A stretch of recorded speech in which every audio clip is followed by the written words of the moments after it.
Hi guys, this is Dwaja and welcome back to my channel and welcome to my channel if you have landed here for the very first time. If you are new to this channel, then please click the subscribe button down below and the bell icon which is just next to it so that you can get regular updates from my channel. You can also follow me on my Instagram, that is @beyond_local_goddesses, so that we can be buddies. Since we stopped last time at the cliffhanger, we are gonna get it over now. We did not get the first win. Yes, LOONA was almost disbanded. Yes, but what happens next? Let's go. I'm dying to see it. Let's go, let's go. It is the very air of the moon. She comes more nearer Earth than she was wont, and makes men mad. Madness. Third chapter. Oh god. She's so good at making Now we're going to take a look at the inside, the second side to the story, going way back to the foundation of LOONA. Okay. Enter stage right, Jaden Jung. Oh. He's a songwriter and a producer, and he's LOONA's creative director. Oh. Some fans consider him the god of the LOONAverse. Others call him LOONA's deadbeat dad. Before coming into business with Blockberry, Jaden has previously worked with other K-pop groups. Okay. He makes his rounds through the K-pop world, stopping by JYP with Miss A, Willem, and eventually making his way to Polaris. Okay. While working with Willem, he serves as the primary director behind the girl Lovelies. Lovelies. His big plan? Give the members individual solos leading up to their debut as a group. Sound familiar?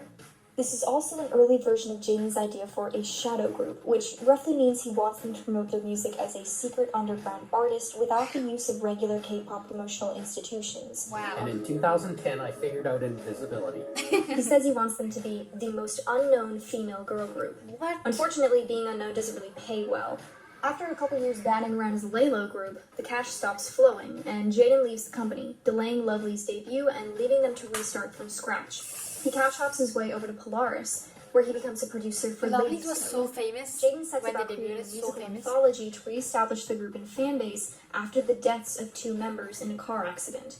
The series is called The Healing Trilogy and plans to have 3 albums. The first album, Mystery, is released in early 2016. And the second, Stranger, is released later in the fall. The third album is scheduled to release in 2017, but an entire year passes without the release for Ladies Code.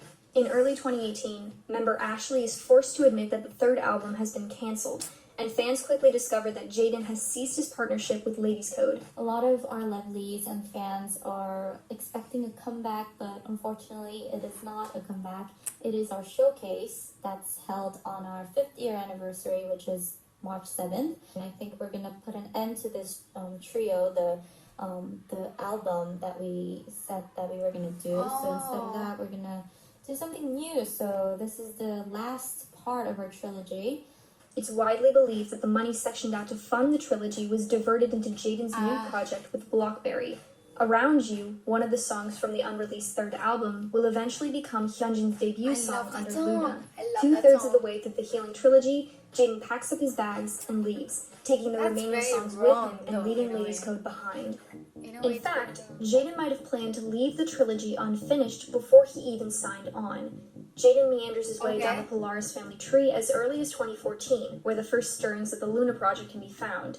He signs on with Blockberry when they just come out of the womb, blue-eyed and big-brained. Jaden and Blockberry set about implementing the solo song concept with their new group. Jaden has a very specific vision in mind for LOONA. He wants to promote them as an underground group, a secret art movement led by guerrilla releases without conforming to the usual K-pop institutions, specifically music shows and idol promotions. All in all, it sounds like a cool underdog story. In reality, it's a big risk with a very small payoff range. Remember, Jaden also planned for Lovelies to be the most unknown female girl group, and had the same underground vision for his previous projects. Blockberry, on the other hand, is a company that needs to fulfill a profit margin. On top of that, the sheer number of different writers alone makes browsing the LOONA discography a bit dizzying. Some songs seem straight up airlifted out of other groups' albums and dropped into LOONA's, and in some cases they are. While the idea of the solo songs was that they're built to suit each member, certain songs were originally written for other singers, and just brought with Jaden when he left project after project. While it's no question LOONA absolutely made their solo songs theirs and hit their debuts out of the park, to this day, we don't know just how many LOONA songs were originally intended for other artists. Even some of LOONA's other frequent writers, such as Monotree, joke about Jaden being hard to work with. During the debut project, Jaden begins putting stress on the girls themselves, demanding that 16-year-old Olivia Hay lose weight, pressuring Jinso into bleaching her hair, giving her scalp damage and migraines, and forcing the girls to conform to his ideal shadow project standards, even at the cost of mental and physical health. DigiPetty, the video company behind many of LOONA's videos, also calls him out for being overly restrictive and demanding of the resources and the girls. By the time we reach Hi Hi, no one can really tell for sure what the hell LOONA is going to look like. So when they officially debut, some fans call Hi Hi disappointing, claiming that the debut project built LOONA up to be more than just one more cute concept in cheer uniforms. That's true. Some discourage the sound and concept, claiming LOONA to be above this kind of release. When you take a look at LOONA's releases, however, Hi Hi isn't actually that far off from a lot of what LOONA promotes. On top of that, it sells well, which is probably the goal of producing such a radio-friendly debut. The tensions rise between Jaden and Blockberry, two sides playing tug-of-war with LOONA. Where Jaden is a creative director who wants to promote his artistic vision, is art. I call it bold and bright. More like belongs in the truck. Blockberry is still a company, and they have to balance the expectations of consumers, the careers of 12 idols, and the fact that they shot themselves in the foot quite frequently during the last few years. Despite the sales from Hi Hi and Butterfly, Blockberry is still juggling looming debt.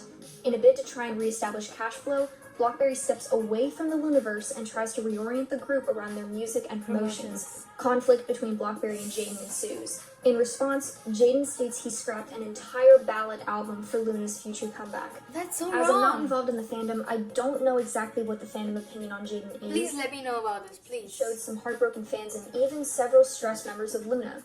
Finally, the money runs dry. The capital borrowed to support LOONA has not been paid back. Polaris falls under lawsuit, and LOONA goes dormant. In the midst of this, Jaden and Blockberry split. He walks off the set of LOONA, gone. He's 4 crazy. happy days bring in another moon, but oh, methinks, how slow this old moon wanes. The old moon wanes. Chapter 4. I love Now her let's take a video. look at a third party in the story, the fans.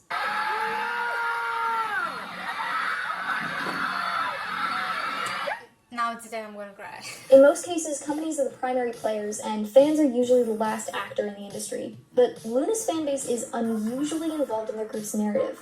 In the deep, silent period of LOONA's hiatus, the fans are left alone with their own hopes and fears and each other. They've got 2 albums, a dozen solo albums, and no foreseeable future of LOONA's promotions. Well, damn it, if you want something done right, you gotta do it yourself. Wow.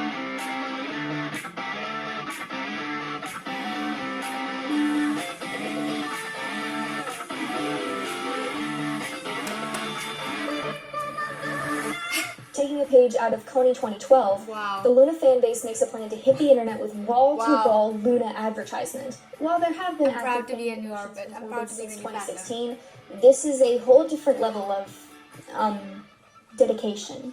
Drop whatever Yes. you're doing. Say goodbye to your loved ones. Stop rewatching LOONA TV for the 87th time in a row today and get busy. Merch promos, spamming the girls' videos under every tweet or post. Meme after meme after meme. I'm sure everybody and their dead mother has heard the words, Stan LOONA. Shining. The shining. Star LOONA. Stan LOONA.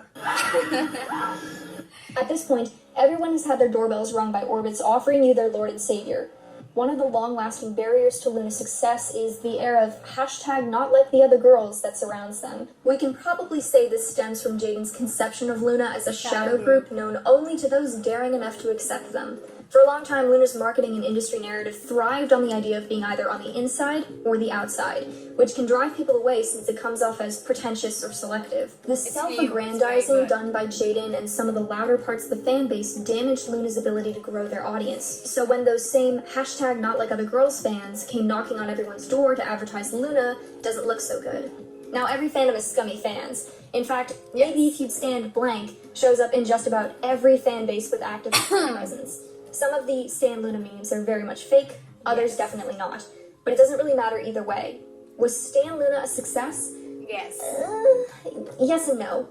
It certainly yes. got word around. People knew the name Luna on pain of death, and you'll hear tales from people who joined the fandom purely thanks to the Stan Luna meme. But what it largely did was brand the fanbase as desperate, invasive, or downright tasteless at times. And the last thing the story needs right now They is deserved it.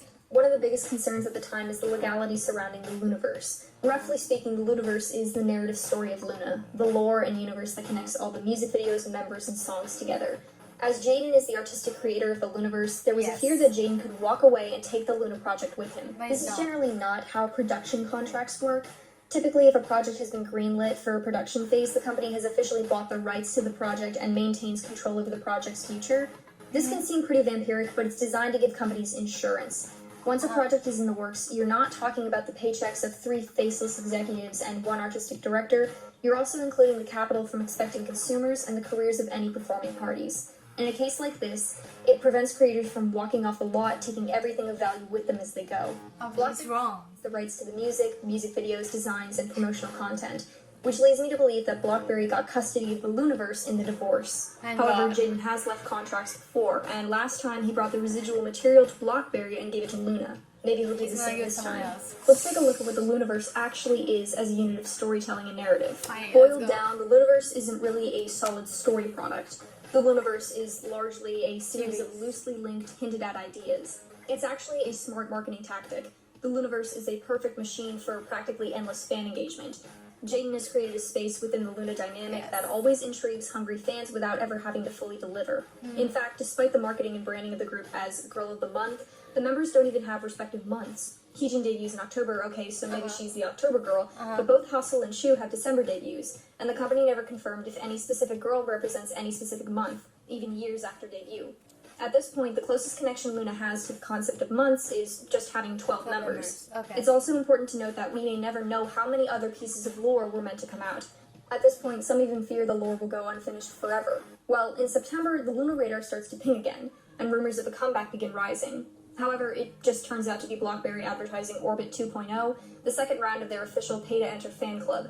So no comeback, but enjoy a new photo shoot and some stickers. Things get worse in November. Jaden Jong sits down for an interview where he talks about his new clients, boy group Only One Of. Fans take issue with the way Jaden talks about his new group, as he says, quote, "They work harder because they have a genuine attachment to the music," which many fans believe is an indirect slight at his past groups. The Luna members were under strict control while Jaden was acting director and weren't allowed to participate in the musical process, despite some of them being trained in songwriting, so this Jake feels especially hypocritical. Let's talk about another side of the fans for a moment. Orbits act as one of the largest promotional organs for Luna. The Luna fandom is largely international and even then still niche. Due to the smaller size of the fandom, the mishaps with promotions, and the overall fear hanging over Luna, the fanbase develops a strong advertising identity. Luna is one of the most fan-promoted groups active right now. Jaden's plan to make Luna an unknown shadow group had the opposite effect. The whole pre-debut project brought Luna and their fans really, really close together. Luna's blackout here proves something very interesting about the Luna narrative. When all else fails and everything falls apart, the fans carry the group. This is actually true of a lot of groups, but Luna's fanbase is still majority international, not domestic. In Luna's absence, the fanbase is keeping them going across the curvature of the Earth. In fact, the fans are one of the major forces keeping Hope alive during this hiatus. Besides the meme explosion, the fans put a constant outpouring of love for the girls and the music. Armed with only a few dance covers and minute-long updates in the form of Luna TV, the fans keep up an active stream of Luna content during the blackout. And it tells the market something else. Luna doesn't belong to a bunch of faceless executives or a shadow market or one artistic ego. Luna belongs to the fans who love them. Finally, after 10 months of silence, the darkness breaks. On December 13th, Luna releases a fan-dedicated single, 365, or maybe it's 365, I don't exactly know. The song speaks directly to the fan base, thanking them for waiting and promising a whole year of success together. It's also the first group single not written by Jaden Jung. The song debuts at the top of the US World Digital Songs chart and tells the world something the fans have been longing to hear. Luna is coming. So what was success? Therefore, Did the I moon, know? Why am I the crying? governess of floods, pale in her anger, washes all the air, and through this distemperature we see the seasons. So what was a hit for me? It was a hit, and it's spreading a lot. I see now why they are so adamant at promoting Luna. Wow, hats off to Orbits. A day after the release of 365, a teaser drops. Now, at this point, people are starting to wise up. Not everyone immediately trusts that this is a for sure sign of a comeback. After all, isn't there still that lawsuit thing to worry about? The year closes out with no comeback, but a few days into the new year, BlackBerry releases a new statement. BlackBerry announces on January 8th that member Hassel will be taking a hiatus due to diagnosed anxiety, and she won't be involved in any upcoming promotions while she seeks treatment. Just a day after this announcement, a second trailer goes live. This time with a date on the end. Okay, BlackBerry, maybe you're onto something, but it's gonna take more than that to make up for the blackout. Well, fine. 2 weeks later, third teaser. That does it. It's LOONA time. But did you think that was it? A few days later, a Forbes article goes viral on Twitter. LOONA's new album is a collaborative effort between BlackBerry and LOONA. LOONA is the founder and executive producer of SM Entertainment, the most powerful company in K-pop.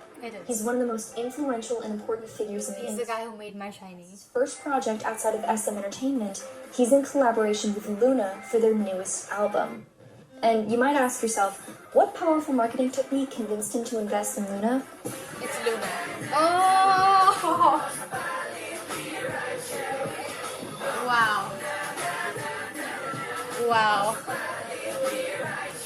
You know, you end up where you are supposed to end up, and you end up LOONA where is having a because you comeback, worked hard. and now they have an industry titan on their side. Finally, it's time. So February 5th, 2020. Oh, it was amazing. LOONA has their Wow. second comeback, So What, alongside their third album, Hatch. Hashtag. New image, Hatch. new sound, new message. Burn yourself. LOONA's still here, and some believe that the comeback is a direct response to the mess of 2019, featuring the image of a burning moon and the phrase, "Do not accept the fate of the moon," which could mean LOONA moving past Jaden's stronghold over the project. The music video makes a collective 1.9 million views in its first 24 hours, and the album hits number 4 on Billboard's World Albums chart, punctuated by their best sales week in America to date. It also becomes LOONA's best-selling album on Hunteo, hitting 25,700 sales in the first month alone. Lego. The international reception is really welcome, for sure, but LOONA absolutely cannot slip up here and become a purely Western import. Yes. It's February, first popular selling season of the year, which means as many groups as possible are vying for attention, and the industry is hungry. What LOONA really needs is positive Korean reception to finally put them on the map back home. Boom. The album debuts at number 2 on the Gallon chart and sells over 79,000 copies in the first month, making it LOONA's best-selling album as of the making of this video. And despite heavy competition, it gives LOONA what no other era could, a first win. On March 12th, M Countdown awarded LOONA their first win for So What. We went through a lot. Finally, after all that, solid proof that LOONA isn't going anywhere. No, they're not in the clear yet. There's still a ton of money issues that haven't seen clean ends, damage remaining from the Jaden debacle, and the road ahead is long and uphill both ways. But after looking at all this research and spending 15 goddamn pages recording this video, I can't help but feel like, right now, they're exactly where they're supposed to be. That's all from me this time. Signing off. Thank you. That was hell of a ride. I always believe if you work hard and if you have a true mind, you're gonna end up where you want it to be and where you deserve and desire to be. I'm sorry my voice is cracking because I'm just a little emotional. I'm really happy and now I'm really attached to them. It's a whole different thing for me. And all I'm gonna say again is stan LOONA. Anyway, I hope you guys enjoyed because I did, and I will see you guys in my next video. I hope you enjoyed. I said that again. My mind is not in the best place right now. If you have some suggestions or requests for me, then let me know in the comment section and I'll do my best to fulfill that.